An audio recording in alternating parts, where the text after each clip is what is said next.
भिसेखिंडीत बिबट्याने गायीवर प्राणघातक हल्ला केल्याचा व्हिडिओ 21 जुलैपासून समाज माध्यमांवर वेगाने व्हायरल झाला आहे। रोहा नागोठाणे मार्गावरील भिसेखिंडीत गवत चरण्यासाठी फिरत असलेल्या गायीवर बिबट्याने हल्ला चढवून तिचा फडशा पाडल्याचा व्हिडिओ कॅप्शन सहित सोशल मीडियावर व्हायरल झालाय।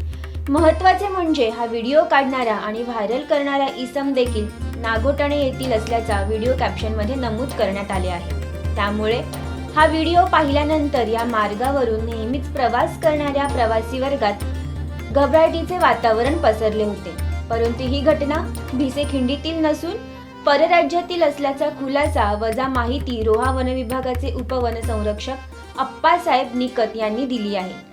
सदर व्हिडिओमध्ये नमूद जागेची पडताळणी केली असता त्यामध्ये रस्त्याच्या कडेला लोखंडी बॅरिकेड असलेला रस्ता भिसेखिंडीतील नसून तो उत्तराखंड राज्यातील असल्याचे तपासातून समोर आले आहे। त्यामुळे नागरिकांनी घाबरून जाऊ नये आणि अफवांवर विश्वास ठेवू नये असे आवाहन उपवनसंरक्षण अधिकारी अप्पासाहेब निकत यांनी केले आहे। सागर डिजिटलच्या YouTube चॅनेलला लाईक करा, शेअर करा, सबस्क्राईब करा आणि अशाच ताज्या घडामोडी नियमित पाहण्यासाठी बेल आयकॉनला प्रेस करा।